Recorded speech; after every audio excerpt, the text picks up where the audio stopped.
আজকের মধ্যে সরকারি চাকরি অধ্যাদেশের খসড়া বাতিলের দাবি কর্মকর্তা কর্মচারীদের, অন্যথায় সচিবালয়ে অচল করে দেওয়ার হুঁশিয়ারি।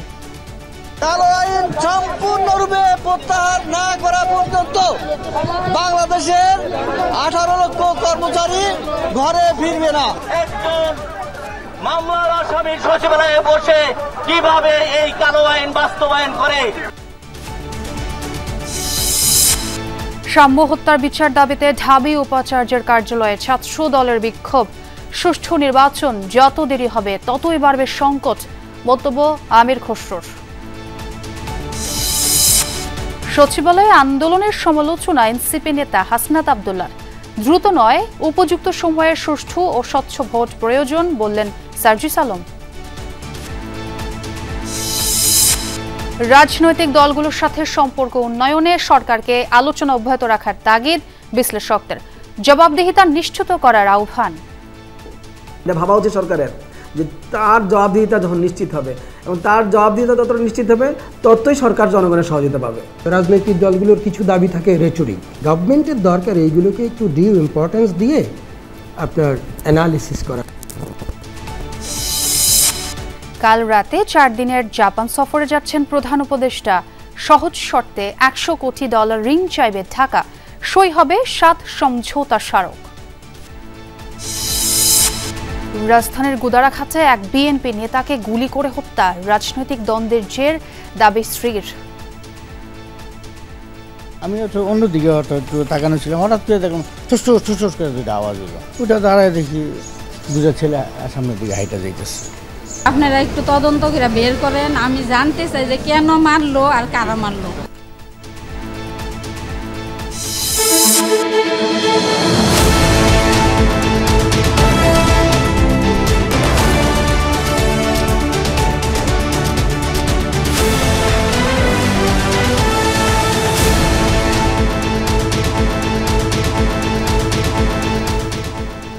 আমন্ত্রণ জানাচ্ছি দুপুরে বাংলাদেশে। পুরো সংবাদ জানাবো আমি ছোয়া খন্দকার, আর এতক্ষণ শিরোনাম দেখছিলেন।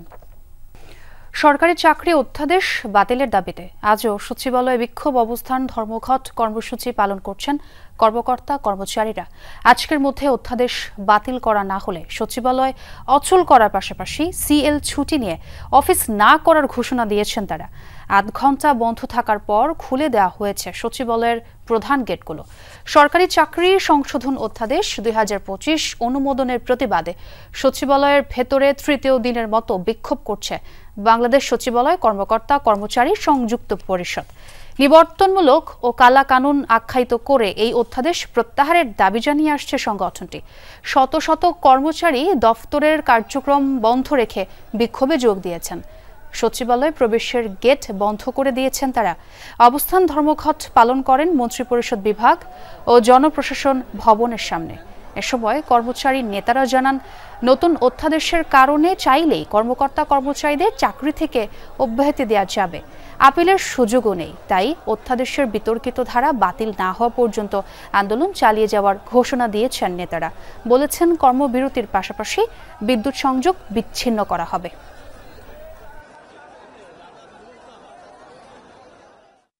কোনো মুহূর্তে কথায় ইচ্ছা করলে একটা মানুষের চাকরি চলে যাবে, এটা তো এইভাবে হতে পারে না। মূলত এই কালো আইনের ফলে আমরা কর্মকর্তাদের দাসত্বে পরিণত হই। কোনো কারণবশত আমরা অফিসে নাই আসতে পারি, সেটার কারণে যদি আপনি আমার চাকরিটা খেয়ে ফেলেন, সেটা আমরা কোথায় যাব? প্রত্যেকটা দপ্তর সংস্থা বিভাগের কর্মচারীদেরকে ঐক্যবদ্ধ করে এই কালো আইনের প্রতিবাদ জানাবে। আপনারা মিডিয়ার মাধ্যমে প্রচার করেন একজন মামলার আসামি সচিবালয়ে বসে কিভাবে এই কালো আইন বাস্তবায়ন করে। দর্শক, সচিবালয়ের এখনকার পরিস্থিতি একটু জানতে চাই। সচিবালয় থেকে আমার সহকর্মী ইতিমধ্যে আলমগীর স্বপন আমার সঙ্গে যোগ দিয়েছেন। স্বপন, সচিবালয়ের এখনকার পরিস্থিতি একটু জানতে চাই। আমরা যেমনটি বলছিলাম, তৃতীয় দিনের মতো বিক্ষোভ চলছে, একটু জানাবেন এখন কি পরিস্থিতি দেখছেন এবং যে বিক্ষোভ মিছিল চলছে আর কতক্ষণ চলবে?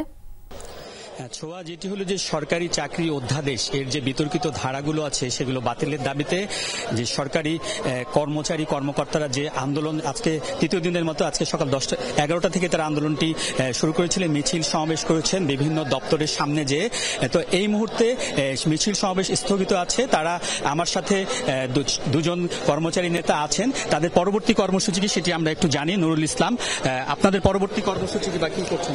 আমাদের পরবর্তী কর্মসূচি হলো 2টার সময় আইন উপদেষ্টা আমাদেরকে ডেকেছেন, ওনার সাথে আলাপ আলোচনা করে যদি আমাদের এই অধ্যাদেশ 2025 যদি প্রত্যাহার করে নেয়, লিখিতভাবে আমাদেরকে জানায়, তাহলে আমরা কর্মসূচি প্রত্যাহার করব। আর তা না হলে আমাদের কর্মসূচি আগামীকাল থেকে আরো তীব্র গতিতে চলবে। দেখেন, আপনাদের সাথে বিভিন্ন বিষয় নিয়ে কথা বলি। আপনার এই সেটে লাইনে ঢোকার আগেই 1 মিনিট আগে আমার অফিস থেকে একটা মেসেজ আসলো যে একজন এডিশনাল সেক্রেটারি একজন অফিস সহায়ককে ডেকে নিয়ে কানে ধরে ডেকে নিয়ে একটা বারান্দা থেকে ময়লা পরিষ্কার করছে। আবার অ্যাডমিনে যে আমার এও সাহেবকে অকথ্য ভাষায় বকাঝকা করেছে। এই গেজেট এই নোটিফিকেশন কিন্তু এখনো আমাদের অফিসে যায় নাই। তারা শুধু শুনেছে যে এই নোটিশটা, এই গেজেটটা, নোটিফিকেশনটা হয়েছে, শুধু শুনেছে, অফিসিয়ালি পায় নাই। এবং আমরা যতটুকু শুনেছি যে এটা ওয়েবসাইট থেকে ডিলিটও করা হয়েছে। এই অবস্থায় যদি একজন এডিশনাল সেক্রেটারি একজন কর্মচারীকে কানে ধরে টেনে বের করে এনে যদি এই অবস্থা করে, তাহলে এটা বাস্তবায়ন করলে আমাদের সমগ্র কর্মচারীরা, সরকারি কর্মচারী 18 লক্ষ কর্মচারী অবস্থান কোথায় যাবে আপনারা বিবেচনা করতে পারেন। ইতিমধ্যে আমাদের সাথে আরেকজন আছেন বাদিউল কবির, তার কাছে জানি যে আপনার আইন উপদেষ্টার অফিস থেকে আপনাদের সাথে যোগাযোগ করা হয়েছে বৈঠকে। আমরা যতটুকু জানি যে উনি এখনো অফিসে আসেননি সচিবালয়ে। জি, ধন্যবাদ আপনাকে। আমরা যখন কর্মসূচি চলাকালীন এখানে অবস্থান করছিলাম, তখন আইন উপদেষ্টা মহোদয়ের দপ্তর থেকে আমাদেরকে ডাকা হয়েছিল। আমার সহকর্মী বন্ধু, আমাদের কর্মচারী ঐক্য ফোরামের কো-চেয়ারম্যান নুরুল ইসলাম অসুস্থ হয়ে পড়ার কারণে আমরা সেখানে ঠিকমতো কমিউনিকেট করতে পারিনি। আমাদের কমিউনিকেশন গ্যাপের কারণে আমাদের। এখন আপনার আইন উপদেষ্টার সাথে কি বিষয়ে বৈঠক করবেন, মানে এই যে অধ্যাদেশ নিয়ে, মানে তিনি কি কোনো আশ্বাস দিচ্ছেন বা কি আপনার তার কাছে কি চাইবেন? আমরা জানতে পেরেছি যে ইতিমধ্যে বিষয়টা নিয়ে আমাদের গণপূর্ত উপদেষ্টা আদিলুর রহমান স্যার এবং আমাদের আইন উপদেষ্টা মহোদয় প্রধান উপদেষ্টার সাথে এ বিষয়ে প্রাথমিকভাবে আলাপ আলোচনা করেছেন। প্রধান উপদেষ্টা মহোদয় এই বিষয়টি শান্তিপূর্ণ এবং আলোচনার মাধ্যমে সমাধান করার জন্য ওনাদেরকে নির্দেশনা দিয়েছেন। তো আপনারা এখন অপেক্ষা করছেন, কর্মচারী নেতারা আসলে এখন অপেক্ষা করছে আইন উপদেষ্টার সাথে বৈঠকের। সেখানে তারা আলাপ আলোচনার মাধ্যমে তারা আশা করছেন যে বিতর্কিত যে ধারা আছে চাকরি অধ্যাদেশের সেগুলো বাতিল হবে বলে তারা আশা করছে। আর যদি এই আলাপ আলোচনার মধ্যে দিয়ে যদি সেটি বাতিল না হয়, তাহলে আগামীকাল সকাল 10টা থেকে তারা আবার তাদের কঠোর কর্মসূচি পালন করবে বলে আমাদের জানিয়েছেন। ছোঁয়া, ধন্যবাদ স্বপন। আপনার মাধ্যমে দেখছিলাম সেখানকার পরিস্থিতি। চাকরির শুরুতে 11তম বেতন গ্রেড নির্ধারণ সহ 3 দফা দাবিতে বিভিন্ন জেলায় পূর্ণ দিবস কর্মবিরতি কর্মসূচি পালন করছেন সরকারি প্রাথমিক বিদ্যালয়ের সহকারী শিক্ষকরা। প্রাথমিক সহকারী শিক্ষক সংগঠন ঐক্য পরিষদ রোববার এই কর্মসূচির ডাক দেয়। সকাল থেকে রাজশাহী, সিলেট, ময়মনসিংহ, নেত্রকোনা, রাজবাড়ী, ভোলাসহ বিভিন্ন জেলায় সরকারি প্রাথমিক বিদ্যালয় ঘুরে দেখা যায় শিক্ষার্থীরা উপস্থিত থাকলেও শিক্ষকরা পাঠদান থেকে বিরত রয়েছেন। আবার স্কুলে এসেও ফিরে গেছে অনেক শিক্ষার্থী। ক্লাস না হওয়ায় উদ্বেগ জানান অভিভাবকরা। শিক্ষকরা জানান 11তম বেতন গ্রেড নির্ধারণ সহ চাকরির 10 ও 16 বছর পূর্তিতে উচ্চতর গ্রেড প্রাপ্তির জটিলতা নিরসন আর প্রধান শিক্ষক পদে শতভাগ পদোন্নতির দাবিতে এই কর্মসূচি পালন করছেন তারা। তবে বরিশাল, রংপুর, গাইবান্ধা, কুমিল্লা, লক্ষ্মীপুর, নাটোর সহ অনেক জেলায় এই কর্মসূচি পালিত হচ্ছে না বলে জানিয়েছেন শিক্ষকরা। এর আগে 5 মে থেকে এই দাবিতে বিভিন্ন সময়সীমায় কর্মবিরতি পালন করে আসছেন শিক্ষকরা। শিক্ষকরা এখন নিজের চেয়ারে বসে আছে, কিন্তু আমাদের এখনো ক্লাস নেওয়ার টাইম হয়ে গেছে, কিন্তু ক্লাস নিচ্ছে না। বাচ্চারা আসে বসে থেকে খেলে বেরিয়ে চলে যায় বাসায়, দিয়ে বাসায় যে বলে যে আম্মু ক্লাস হচ্ছে না, আপুরা ক্লাস নিচ্ছে না, ম্যাডামরা। জাতীয়ভাবে যেটা একটা আন্দোলন আছে, এটা একটা নৈতিক আন্দোলন। এই আন্দোলনের সাথে সহমত পোষণ করি এবং আমরা প্রত্যাশা করেছিলাম যেটা আন্দোলন পর্যন্ত আসবে না। শিক্ষকদের 10ম গ্রেডের দাবি ছিল সহকারী শিক্ষকদের, সেখান থেকে তারা তো সরে এসছে, 11তম গ্রেডে মনোনিবেশ করেছে, স্থির করেছে। সাম্য হত্যার বিচার দাবিতে ঢাকা বিশ্ববিদ্যালয় উপাচার্যের কার্যালয়ের সামনে অবস্থান নিয়ে বিক্ষোভ করছেন ছাত্র দলের নেতাকর্মীরা। বেলা 12:30টার দিকে মিছিল নিয়ে ঢাবি ছাত্র দলের নেতাকর্মীরা মিছিল নিয়ে প্রশাসনিক ভবনের উপাচার্য কার্যালয়ের সামনে অবস্থান নেন। ক্যাম্পাসে নিরাপত্তা নিশ্চিত করতে না পারার ব্যর্থতার দায়ে উপাচার্য ও প্রক্টরের পদত্যাগ দাবি করেন ঢাবি ছাত্র দলের নেতাকর্মীরা।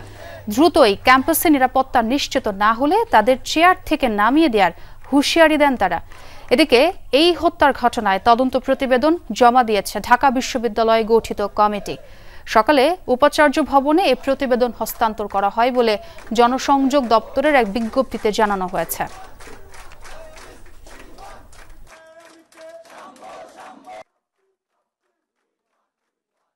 এভাবে আর কতদিন? আপনারা জানেন 13 দিন থেকে আমরা বিভিন্নভাবে আমাদের সাম্য হত্যার প্রকৃত হত্যাকারীদের বিচারের দাবি জানিয়ে এসেছি, কিন্তু এখন পর্যন্ত প্রকৃত হত্যাকারী শনাক্ত করা সম্ভব হয়নি। আমরা কিছু জানিও না যে আসলেই ঘটনা কি হয়েছে। প্রশাসনের পক্ষ থেকে এখন পর্যন্ত আমাদের কিছু জানানো হয়নি। যে আকাঙ্ক্ষা থেকে রাজপথে তাদের বুলেটের সামনে দাঁড়িয়ে তারা যে আন্দোলন সংগ্রাম গড়ে তুলেছিল, সেই আন্দোলন সংগ্রামকে রক্ষা করতে হলে এই বিশ্ববিদ্যালয়ের নতুন করে পুনর্গঠনের মধ্য দিয়ে নতুন প্রশাসন ঢাকা বিশ্ববিদ্যালয়কে একটি নিরাপদ ক্যাম্পাস বিনির্মাণে অঙ্গীকারবদ্ধ হয়ে তারা তাদের দায়িত্ব পরিচালনা করবে। বিএনপি নেতা ইশরাক হোসেনকে মেয়রের দায়িত্ব দেওয়ার দাবিতে নগর ভবনের সামনে আজও অবস্থান কর্মসূচি পালন করছে তার সমর্থকরা। বেলা 11টা থেকে নগর ভবনের ভেতরের ফটকে অবস্থান নিয়ে বিক্ষোভ করছেন তার সমর্থক ও কর্পোরেশনের শ্রমিক ইউনিয়নের বড় একটি অংশের কর্মচারীরা। 14 মে থেকে এই আন্দোলন শুরু হয়। টানা 13 দিন ধরে আন্দোলন চলে। মাঝে দাবি পূরণের জন্য 48 ঘন্টার আলটিমেটাম দেয়া হয়। এরপর আবার আন্দোলন শুরু হয়েছে। নগর ভবনে বন্ধ রয়েছে সব ধরনের নাগরিক সেবা। ভোগান্তিতে পড়েছেন নগরবাসী। নগর ভবনের ফটকগুলোয় এখনও তালা চলছে। ঢাকা দক্ষিণ সিটি কর্পোরেশন, শ্রমিক কর্মচারী ইউনিয়ন ও ঢাকাবাসীর ব্যানারে ইশরাকের সমর্থকেরা নগর ভবনের ভেতরের ফটকে অবস্থান নিয়েছেন। কিছুক্ষণ পরপর নগর ভবন প্রাঙ্গণে মিছিল করছেন। মিছিল শেষ হলে নগর ভবনের সামনে অবস্থান নিয়ে আবার স্লোগান দিচ্ছেন। লোকাল গভর্নমেন্টে কোনো মেয়র বা চেয়ারম্যান, ইউনিয়ন পরিষদের মেম্বার কেউ গ্যাজেটভুক্ত হওয়ার পরে সে শপথ নিতে পারে না। এই প্রথম আমার জীবনে দেখলাম। নিশ্চয়ই কোনো ভয় ভীতি আতঙ্কের জায়গা আছে। ক্ষমতা কক্ষিগত করা বা ক্ষমতা স্থায়ী হওয়া বা ক্ষমতা ধরে রাখার মতো নোংরা একটা অভিপ্রায় আছে। আমাদের আন্দোলন না, আমরা তাদের সাথে একমত হয়েছি। এটা নগরবাসী জনগণের আন্দোলন। এটা সুষ্ঠু নির্বাচন যত দেরি হবে দেশে ততই সংকট বাড়বে বলে মন্তব্য করেছেন বিএনপির স্থায়ী কমিটির সদস্য আমির খুসরো মাহমুদ চৌধুরী। ঢাকার রিপোর্টার্স ইউনিটের প্রতিষ্ঠা বার্ষিকী উপলক্ষে উদ্বোধনী অনুষ্ঠানে তিনি একথা বলেন। খুসরো বলেন, বাংলাদেশে যতদিন পর্যন্ত গণতন্ত্র পুনঃপ্রতিষ্ঠা না হবে, মিডিয়া ততদিন স্বাধীন হবে না। অগণতান্ত্রিকভাবে যারা ক্ষমতায় থাকে তারা মিডিয়াকে চাপে রাখে। তিনি আরও বলেন, আগামীর ঐক্য হবে গণতন্ত্র স্বাধীনতার জন্য, মানুষের জন্য হতে হবে আগামীতে দায়বদ্ধ সরকার। আমরা একটি সুষ্ঠু নিরপেক্ষ নির্বাচনের মাধ্যমে বাংলাদেশে একটি গণতান্ত্রিক অর্ডার ফিরিয়ে আনতে চাই, এবং এটা যত বিঘ্নিত হবে, যত দেরি হবে, তত বেশি আমাদের সংকট বাড়তে থাকবে। এজন্য আমরা ঐক্যবদ্ধভাবে বাংলাদেশের সমৃদ্ধির জন্য ঐক্যবদ্ধভাবে গণতান্ত্রিক অর্ডার যত তাড়াতাড়ি ফিরিয়ে আনতে পারি, সকলের প্রচেষ্টায়, মিডিয়ার সহযোগিতায়, বাংলাদেশের মানুষের ঐক্যবদ্ধ প্রচেষ্টায় সেই জায়গায় যত তাড়াতাড়ি আমরা যেতে পারি তত বেশি আমাদের জন্য লাভবান হবে। বিএনপি এখনও গণতন্ত্র প্রতিষ্ঠার লড়াইয়ে রয়েছে বলে দাবি করেছেন বিএনপির স্থায়ী কমিটির সদস্য গয়েশ্বরচন্দ্র রায়। সকালে সদ্য কারামুক্ত নারায়ণগঞ্জ জেলা ছাত্র দলের সাবেক সভাপতি জাকির খানকে সাথে নিয়ে বিএনপির প্রতিষ্ঠাতা ও সাবেক রাষ্ট্রপতি জিয়াউর রহমানের সমাধিতে ফুল দিয়ে শ্রদ্ধা নিবেদনের পর তিনি এ দাবি করেন। গয়েশ্বর বলেন, জনগণের প্রত্যক্ষ ভোটে অবাধ, সুষ্ঠু ও নিরপেক্ষ নির্বাচনের মাধ্যমে এই গণতান্ত্রিক অধিকার প্রতিষ্ঠা করা হবে। জনগণের যে ভোটার অধিকার, জনগণের যে দেশের মালিক, জনগণের সকল ক্ষমতার উৎস, এটা প্রতিষ্ঠা করাই এখন আমাদের মূল। সরকারের সংস্কার কাজে বাধা দিলে জনগণই তার বিকল্প খুঁজে নেবে, এমন মন্তব্য করেছেন জাতীয় নাগরিক পার্টির দক্ষিণাঞ্চলের মুখ্য সংগঠক হাসনাত আব্দুল্লাহ। সকালে চট্টগ্রামের ২ নম্বর গেট বিপ্লব উদ্যানে দ্বিতীয় দিনের মতো জুলাই হত্যার বিচারের দাবিতে জনমত আর জন আকাঙ্ক্ষা গড়তে পথসভার আয়োজন করে দলটি। সেখানে এনবিআরকে দুর্নীতির আঁতুড়ঘর বলে মন্তব্য করেন হাসনাত। অভিযোগ করেন, এখন যে সচিবালয়ের কর্মকর্তারা আন্দোলন করছেন তারাই ৫ আগস্টের আগে বিগত সরকারকে সমর্থন দিয়েছিল। এছাড়া রাষ্ট্রের সংস্কারে বাধা দেয়া হলে জনগণকে সাথে নিয়ে তা প্রতিহত করা হবে বলেও হুঁশিয়ারি দেন তিনি। দুর্নীতির আঁতুড়ঘর হিসেবে পরিচিত হয় সেটা হচ্ছে এনবিআর। শক্ত ভাষায় বলতে চাই, ৫ আগস্ট পর্যন্ত আমরা দেখেছি যদি হাসিনা না পড়তো, যদি ফ্যাসিবাদ সরকার টিকে যেত, আবার ঠিক কিন্তু আপনারা এই ফ্যাসিবাদী সরকারের পদলেহন করে, এই আওয়ামী লীগ সরকারের পদলেহন করে কিন্তু আপনারা আবার চাকরি করতেন।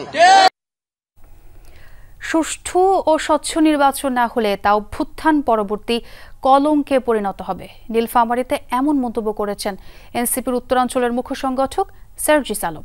দুপুরে ডোমার উপজেলায় বিচার সংস্কার ও জুলাই ঘোষণাপত্রের দাবিতে হওয়া পথসভায় কথা বলেন তিনি। সেখানে উপস্থিত ছিলেন এনসিপি ও বৈষম্য বিরোধী ছাত্র আন্দোলনের অন্যান্য নেতৃবৃন্দ।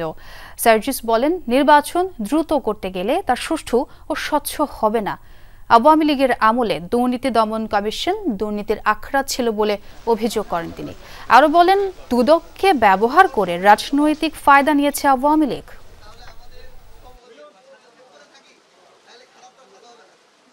দ্রুত নির্বাচন হবে, স্বচ্ছ সুষ্ঠু হবে না, তাহলে ওই নির্বাচন অভ্যুত্থান পরবর্তী সময়ে একটি কলঙ্কে পরিণত হবে। যখন এই সুষ্ঠু স্বচ্ছ নির্বাচন দেওয়ার উপযুক্ত সময় হবে, অন্তর্বর্তীকালীন সরকার বলেছে আগামী জুনের মধ্যে, তখন যেন এটি হয়। আধ ঘন্টার আলোচনায় রাজনৈতিক দলের সাথে সম্পর্ক উন্নয়নে সরকার সাময়িক স্বস্তি পেলেও দীর্ঘমেয়াদে কাজে আসবে না বলে মনে করেন বিশ্লেষকরা। তাদের মতে উষ্ণ সম্পর্ক বজায় রাখতে নিজেদের ত্রুটিগুলো দূর করতে হবে, জবাবদিহিতা আনতে হবে সরকারের কাজে। রাজনৈতিক দলগুলোর সাথে আলোচনা অব্যাহত রাখার পরামর্শ তাদের। পাশাপাশি সংস্কার প্রক্রিয়ায় সরকারকে দলগুলোর সহায়তা করা দরকার বলেও মনে করেন তারা। একের পর এক আন্দোলন, সেনাপ্রধানের বক্তব্য, সেই সাথে প্রধান উপদেষ্টার পদত্যাগের গুঞ্জন। এই গুমোট পরিস্থিতি কাটাতে রাজনৈতিক দলগুলোর সাথে বৈঠকে বসেন প্রধান উপদেষ্টা। যদিও আধ ঘন্টার বৈঠকের আগে ও পরে দল এবং সরকারের বক্তব্যে কোনো পার্থক্য দেখা যায়নি। আলোচনায় কয়েকদিনের ঘোলাটে পরিস্থিতির উন্নতি হলো কি? হয়তো কিছুদিন একটু ভালো চলবে, কিন্তু ওনার তরফ থেকে যে কাজগুলি করতে হবে প্রধান উপদেষ্টার তরফ থেকে, সেইগুলি যদি উনি ঠিকমতো না করেন তাহলে এই পথ তো মসৃণ হবে না। এই অসন্তোষটা অনেক অংশে কমানো যায় দুটো জিনিস করলে। একটা হলো যেসব বিতর্কিত উপদেষ্টা আছেন ওনাদেরকে বাদ দিলে, আর আরেকটা হলো ইলেকশনের একটা রোড ম্যাপ দিলে। এতদিন হয়তো বেশ কয়েকদিন অপেক্ষা করবে, কিন্তু সরকার যদি এই পরিস্থিতির পরিবর্তন চায় তাহলে নির্বাচনের তারিখ ঘোষণা করতে হবে, না হলে তাদের মধ্যে এই যে সন্দেহ অথবা যে অসহযোগিতা একে অপরের সাথে, এটা কমবে না। বিশ্লেষকদের মত, ৫ আগস্টের পর আইনশৃঙ্খলা পরিস্থিতি এখনও সন্তোষজনক নয়। তার ওপর সরকারের কয়েকজন উপদেষ্টাও রাজনৈতিক দলের কাছে আস্থা হারিয়েছেন। কারো কারো মন্ত্রণালয়ে দৃশ্যমান অগ্রগতি নেই। পরিস্থিতির উন্নয়নে এসব বিষয়ে সরকারের ভূমিকা রাখা দরকার। সরকার জনগণের সহায়তা তখনই পাবে, এটা ভাবা উচিত সরকারের, যে তার জবাবদিহিতা যখন নিশ্চিত হবে, এবং তার জবাবদিহিতা যতটা নিশ্চিত হবে ততই সরকার জনগণের সহযোগিতা পাবে। রাজনৈতিক দলগুলোর কিছু দাবি থাকে রেটরিক, কৌশলগত কারণে তাদের অনেকগুলো দাবি করতে হয়। গভর্নমেন্টের দরকার এইগুলোকে একটু ডিউ ইম্পর্টেন্স দিয়ে আপনার অ্যানালিসিস করা, ব্যাখ্যা করা এবং কিছু দাবিতে সাড়া প্রদান করা। নির্বাচনের পাশাপাশি সংস্কারের কথাও বারবার বলে আসছে সরকার, তবে তার সবটাতে ঐকমত্য নেই রাজনৈতিক দলগুলোর। বিশ্লেষকরা বলছেন, এক্ষেত্রে ছাড় দিতে হবে দুপক্ষকেই। দেশের স্বার্থে ভবিষ্যতে স্বৈরশাসক হয়ে ওঠা ঠেকাতে সহায়তা করা উচিত দলগুলোর। রাজনৈতিক দলের স্বার্থে আঘাত পড়ে তখন তো প্রতিপক্ষ হবেই। যেমন পরপর দুবার প্রধানমন্ত্রী হলে আর হতে পারবেন না। এটা আমার কাছে মনে হয় যে স্বার্থের আঘাত পড়লেই এটা হচ্ছে, আর যেটা তাদের পছন্দ হচ্ছে সেটা নিয়ে তো ওনারা চেঁচামেচি করছেন না। কিছু কাজ রাজনৈতিক দলেরও কিছু কাজ এই গভর্নমেন্টকে দিয়ে কিছু সংস্কার রাজনৈতিক দলেরও করিয়ে নেওয়া উচিত। কিন্তু আমি কতগুলো এভিনিউ রাখবো, কারণ আপনি অনেকগুলো এভিনিউ খোলা রাখলে সবটাই কনসেন্ট্রেট করতে পারবেন না। গণ অভ্যুত্থান পরবর্তী বর্তমান সরকার ব্যর্থ হলে দায় সবার, তাই ঐক্যবদ্ধভাবে পরিস্থিতি মোকাবিলার পরামর্শ বিশ্লেষকদের। রাসেল আহমেদ, যমুনা নিউজ, ঢাকা। 4 দিনের সফরে 27 মে দিবাগত রাতে জাপান সফরে যাচ্ছেন অন্তর্বর্তী সরকারের প্রধান উপদেষ্টা ডক্টর মোহাম্মদ ইউনূস। সফরে 2 দেশ 7টি সমঝোতা স্মারক সই করবে। পররাষ্ট্র মন্ত্রণালয়ে এক সংবাদ সম্মেলনে এ তথ্য জানান ভারপ্রাপ্ত পররাষ্ট্র সচিব রুহুল আলম সিদ্দিকী। তিনি বলেন, বাংলাদেশ জাপানের কাছে $1 বিলিয়ন বাজেট সহায়তা চাইবে। অর্থনীতির জন্য যে খুবই গুরুত্বপূর্ণ ভূমিকা রাখবে। জানান, এয়ারক্রাফট সংকটে বন্ধ হয়েছিল জাপানের সাথে সরাসরি বিমান যোগাযোগ, সেটি আবার চালুর ব্যাপারে কথা হবে প্রধান উপদেষ্টার এই সফরে। ঢাকা টোকিও সম্পর্কের অমীমাংসিত সব ইস্যুতে আলোচনা হবে বলে জানান ভারপ্রাপ্ত পররাষ্ট্র সচিব।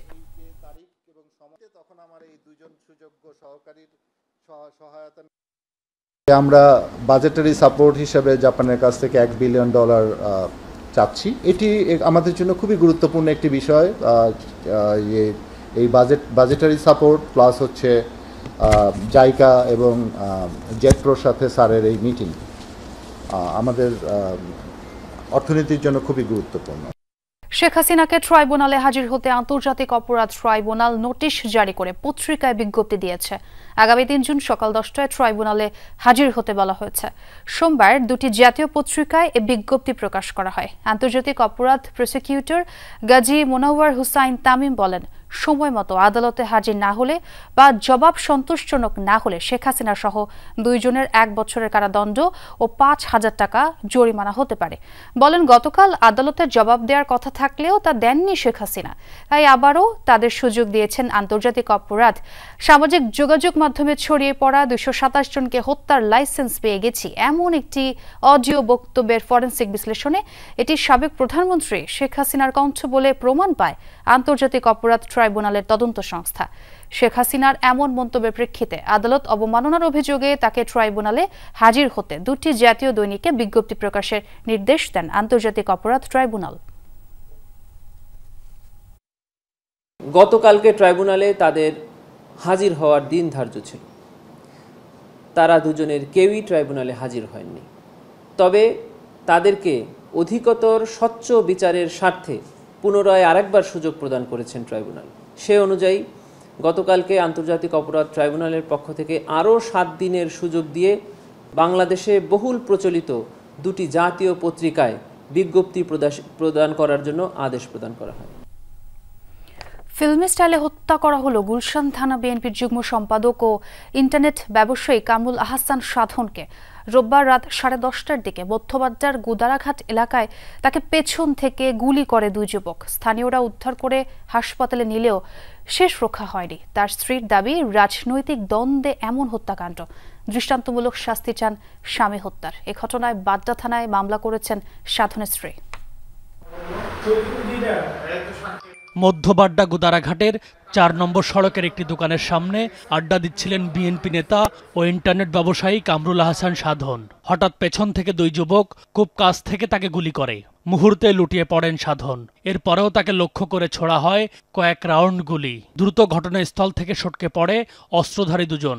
প্রায় দিনই আমি বসি 10টা 10:30টার সময় আমরা একটা চা খাইতে যাই, হয়তো 10-15 মিনিট আধা ঘন্টা বসি।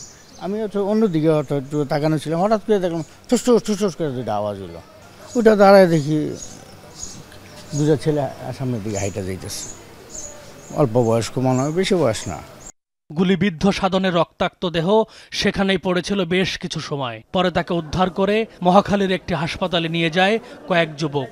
সেখান থেকে পাঠানো হয় জাতীয় হৃদরোগ ইনস্টিটিউটে। তবে ডাক্তার তাকে মৃত ঘোষণা করেন। কেউ ধরতেইছে না লোকটাকে। পরে আমরা মানবিক দিক বিবেচনা করে আমরা লোকটাকে হাসপাতালে নিয়ে আসি। ঢাকা উত্তরের বিএনপি নেতা ও সাধনের স্বজনরা জানান, সজ্জন মানুষ ছিলেন তিনি। কারো সঙ্গে তার শত্রুতার বিষয়ে জানা নেই তাদের।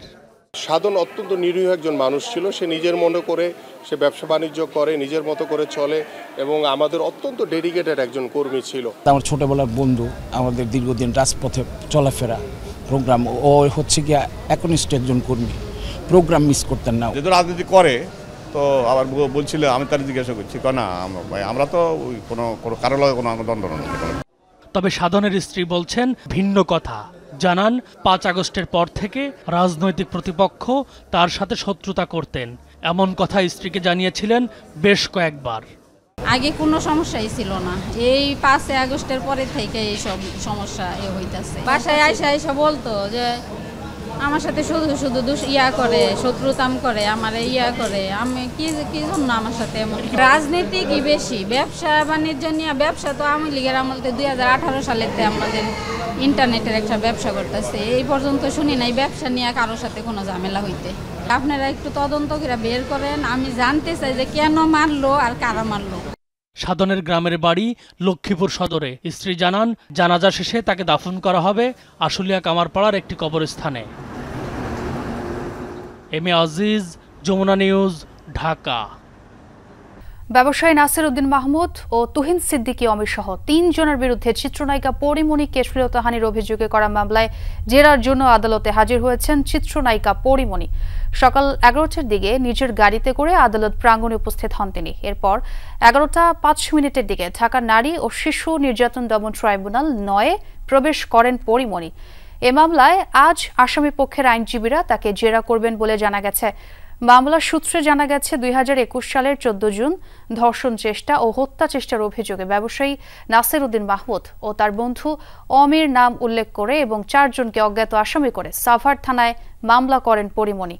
তদন্ত শেষে ওই বছরের 6 সেপ্টেম্বর মামলার তদন্ত কর্মকর্তা কামাল হোসেন আদালতে নাসির সহ 3 জনের বিরুদ্ধে অভিযোগপত্র দেন। আগাচ্ছে মানে এটা যত তাড়াতাড়ি আসলে আমি তো চাই খুব দ্রুত আসামিকে মানে তার শাস্তিটা আসলে তাকে প্রাপ্য শাস্তিটা তাকে দেওয়া হবে। সালমান এফ রহমান, আনিসুল হক, জুনায়েদ আহমেদ পলক সহ 4 জনকে আরও নতুন মামলায় গ্রেপ্তার দেখানো হয়েছে। এছাড়া ঢাকা মহানগর দক্ষিণ আওয়ামী লীগের সাবেক সাধারণ সম্পাদক শাহে আলম মুরাদকে 5 দিন রিমান্ডে নিয়ে জিজ্ঞাসাবাদ করার অনুমতি দিয়েছেন আদালত। ঢাকার চিফ মেট্রোপলিটন ম্যাজিস্ট্রেট CMM আদালত আজ এই আদেশ দেন। গ্রেপ্তার দেখানো অপর 2 নেতা হলেন সাবেক ডাক, টেলিযোগাযোগ ও তথ্য যোগাযোগ প্রযুক্তি প্রতিমন্ত্রী জুনায়েদ আহমেদ পলক ও গাজীপুর সিটি কর্পোরেশনের সাবেক ভারপ্রাপ্ত মেয়র আসাদুর রহমান কিরণ। গুলশান থানায় করা মামলায় সালমান এফ রহমান, মিরপুর থানার মামলায় আনিসুল ও পলক, উত্তরা পূর্ব থানার মামলায় আসাদুর রহমানকে গ্রেপ্তার দেখানো হয়েছে। পরে নতুন মামলায় তাদের গ্রেপ্তার দেখানোর আবেদন করা হয়। শুনানি নিয়ে আদালত তাদের এসব মামলায় গ্রেপ্তার দেখানোর আদেশ দেখিয়ে কারাগারে পাঠানোর আদেশ দেন। অন্যদিকে নিউ মার্কেট থানায় করা ব্যবসায়ী আব্দুল ওয়াদুদ হত্যা মামলায় শাহে আলম মুরাদকে 5 দিন রিমান্ডে নিয়ে জিজ্ঞাসাবাদ করার অনুমতি দিয়েছেন আদালত। নারী সংস্কার কমিশনের সুপারিশের কয়েকটি ধারার বৈধতা চ্যালেঞ্জ করে দায়ের করা রিট খারিজ করে দিয়েছেন হাইকোর্ট। সোমবার বিচারপতি ফাতেমা নজিব ও বিচারপতি শিকদার মাহমুদুর রাজির হাইকোর্ট বেঞ্চ এই আদেশ দেন। আদালত বলেন, এই সুপারিশ এখনো বাস্তবায়ন হয়নি, এটা প্রি-ম্যাচিওরড। সুপারিশ সরকার বাস্তবায়ন করলে রিটকারী চাইলে আদালতে আসতে পারবেন। এর আগে গত 4 মে সুপ্রিম কোর্টের আইনজীবী রওশন আলী এ রিটটি হাইকোর্টে দায়ের করেন। রিটে নারী সংস্কার কমিশনের সুপারিশমালায় থাকা পুরুষ ও নারীর জন্য সমান উত্তরাধিকার, বহু বিবাহ নিষিদ্ধ করার প্রস্তাব, যৌন কর্মকে বৈধ পেশা হিসেবে স্বীকৃতি দেওয়ার প্রস্তাব সহ কয়েকটি ধারাকে বিতর্কিত ও সাংবিধানিকভাবে অসামঞ্জস্যপূর্ণ দাবি করা হয়। পুরো মাত্রায় সচল হয়েছে রাজস্ব ভবন, কাস্টমস হাউস, শুল্ক স্টেশন ও কর অফিসগুলো, মিলছে সেবাও। গত রাতেই সরকারের আশ্বাস পাওয়ার পর জাতীয় রাজস্ব বোর্ড বিলুপ্তির প্রতিবাদে ডাকা কর্মবিরতি প্রত্যাহার করেছেন কর্মকর্তা কর্মচারীরা। দাবি আদায়ে তারা 12 দিন কলম বিরতি ও অবস্থান কর্মসূচি পালন করেন। অর্থ মন্ত্রণালয় বলছে, এনবিআরকে অর্থ মন্ত্রণালয়ের অধীনে একটি স্বতন্ত্র ও বিশেষায়িত বিভাগের মর্যাদায় উন্নীত করা হবে। প্রয়োজনীয় সংশোধনের আগ পর্যন্ত নতুন অধ্যাদেশ কার্যকর হবে না। এই ঘোষণার পরই এনবিআর সংস্কার ঐক্য পরিষদ কর্মবিরতি প্রত্যাহারের কথা জানায়। 12 মে অন্তর্বর্তী সরকার যে রাজস্ব নীতি ও রাজস্ব ব্যবস্থাপনা অধ্যাদেশ জারি করে, যেখানে এনবিআর বিলুপ্ত করে কর নীতি বিভাগ ও রাজস্ব সংগ্রহ বিভাগ গঠনের কথা বলা হয়।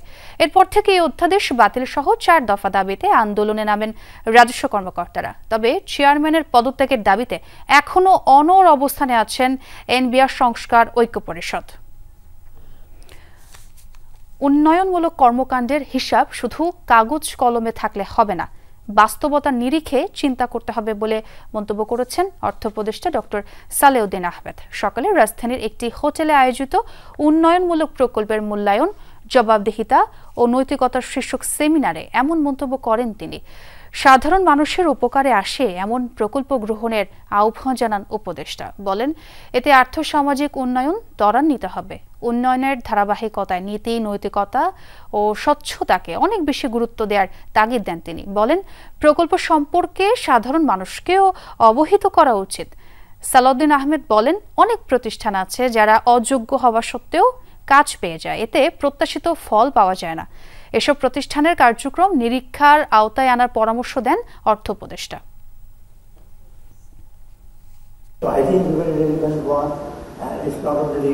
Today's session, whatever people get, they have to practice it, they have to spread the message, the main essence of the today's workshop. That is most important. And when you implement it, it should be used. Just not only keeping it within yourself, you internalize it first, then externalize it also. Share it out. That will, I think, success of India also and success of গাজায় শিশু মৃত্যুর মিছিল বড় হচ্ছে প্রতিনিয়ত। রোববার ইসরায়েলের ভয়াবহ হামলায় প্রাণ হারিয়েছে জনপ্রিয় খুদে ব্লগার শিশু ইয়াকিন হামদাদ। গাজা সিটিতে আশ্রয় শিবির হিসেবে ব্যবহৃত একটি স্কুলে বোমা বর্ষণের পর জীবন্ত পুড়ে মৃত্যু হয়েছে 7 শিশুর। ওই হামলায় মৃত্যু হয়েছে আরও 30 জনের। ইসরায়েলি তাণ্ডবের চিত্র এভাবেই সারা বিশ্বের সামনে তুলে ধরে গাজার খুদে কণ্ঠস্বর হয়ে উঠেছিল 11 বছরের শিশু ইয়াকিন হামদাদ। জীবনের ঝুঁকি নিয়ে দৃশ্য ধারণ করে নিয়মিত সেগুলো পোস্ট করত সামাজিক মাধ্যমে। হাজার হাজার লাইক, শেয়ার, কমেন্টের মাধ্যমে গাজার তারকা ব্লগার হয়ে উঠেছিল ইয়াকিন। শুধু ব্লগিংই নয়, বিভিন্ন দাতব্য সংস্থার সাথেও যুক্ত ছিল ইয়াকিন হামদাদ। রোববার বোমা হামলায় জীবন প্রদীপ নিভে যায় গাজার কনিষ্ঠতম ব্লগার ইয়াকিনের। দেইর আল বালায় ইয়াকিনের বাড়িতে আঘাত করে ইসরায়েলের ছোড়া শক্তিশালী মিসাইল। ঘটনাস্থলে মৃত্যু হয় তার। কেবল ইয়াকিন নয়, গাজা ইসরায়েলি বাহিনীর নৃশংসতায় দীর্ঘতর হচ্ছে শিশু মৃত্যু মিছিল। দাউ দাউ আগুনের এই দৃশ্য গাজা সিটির আল জারজাই স্কুলের। জীবন্ত পুড়ছে ছোট্ট একটি শিশু। ভয়াবহ এই দৃশ্য নাড়িয়ে দিয়েছে গোটা বিশ্বকে। আশ্রয় শিবির হিসেবে ব্যবহৃত স্কুলটিতে লেলিহান আগুনের শিখায় জীবন্ত পুড়েছে আরও বহু প্রাণ। এদের মধ্যে শিশুর সংখ্যায় ছিল অন্তত 7 জন। শহরটির আরও একটি কিন্ডারগার্টেন স্কুলেও হয়েছে বোমাবর্ষণ। প্রাণ হারিয়েছেন এক গণমাধ্যম কর্মী। নিহতদের তালিকায় রয়েছেন 2 red cross কর্মীও।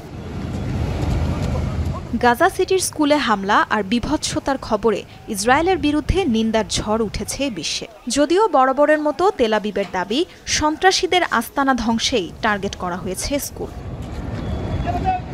Tajrian Sobhan, Jamuna news. প্রতিরক্ষা মন্ত্রণালয়ের বাজেট ইস্যুতে ব্যাপক উত্তেজনা ছড়িয়েছে ইসরায়েলের পার্লামেন্ট নেসেটে। গাজায় অভিযানকে ঘিরে বরাদ্দের অতিরিক্ত ব্যয়ের অভিযোগ তুলেছেন অর্থমন্ত্রী বেজালেল স্মোটরিচ। এরই মধ্যে চলতি বছরের বরাদ্দকৃত অর্থের চেয়ে $4 বিলিয়ন বেশি ব্যয় করেছে তারা। বছর শেষে যা দাঁড়াতে পারে $7 বিলিয়ন। এই ইস্যুতে রুদ্ধদ্বার বৈঠকে তীব্র বাকবিতণ্ডা হয়েছে 2 মন্ত্রণালয়ের কর্মকর্তাদের মধ্যে। ইসরায়েলের গণমাধ্যম ক্যান জানিয়েছে এসব তথ্য। ইসরায়েলের বিজনেস আউটলেট দ্য মার্কারের তথ্য অনুযায়ী 2025 সালের বাজেটে $37.8 বিলিয়ন বরাদ্দ করা হয়েছে দেশটির প্রতিরক্ষা খাতে। তবে সব মন্ত্রণালয়ের চেয়ে সর্বোচ্চ তহবিল নিয়েও কুলিয়ে উঠতে পারছে না ডিফেন্স বিভাগ। আন্তর্জাতিক নিষেধাজ্ঞা উপেক্ষা করে ইসরায়েলের গাজায় অভিযান জোরদারের মাশুল গুনতে হচ্ছে অতিরিক্ত ব্যয়ের মাধ্যমে। তেল আবিবের গণমাধ্যম KAN জানিয়েছে, রোববার দেশটির নিরাপত্তা বিষয়ক মন্ত্রিসভার রুদ্ধদ্বার বৈঠক হয় নেসেটে। সেখানেই প্রতিরক্ষা মন্ত্রণালয় তাদের খরচাপাতি নিয়ে অবহিত করে সরকারকে। জানায়, চলতি বছর এরই মধ্যে বাজেটের চেয়ে $4.17 বিলিয়ন বেশি খরচ হয়েছে। গাজায় চলমান অভিযান চলতে থাকলে বছর শেষে বাড়তি ব্যয়ের পরিমাণ দাঁড়াতে পারে $7 বিলিয়ন। অতিরিক্ত খরচ নিয়ে অর্থ মন্ত্রণালয়ের সাথে ব্যাপক কোন্দলে জড়িয়েছে প্রতিরক্ষা মন্ত্রণালয়। অর্থমন্ত্রী বেজালেল স্মোরিচের অভিযোগ, সুনির্দিষ্ট পরিকল্পনা ছাড়াই এখতিয়ারের বাইরে ব্যয় করেছে ডিফেন্স মিনিস্ট্রি। জবাবে প্রতিরক্ষা মন্ত্রণালয়ের এক পরিচালক বলেন, যুদ্ধ সংক্রান্ত সব সিদ্ধান্ত গ্রহণেই স্মোরিচের নিজের অংশগ্রহণ ছিল।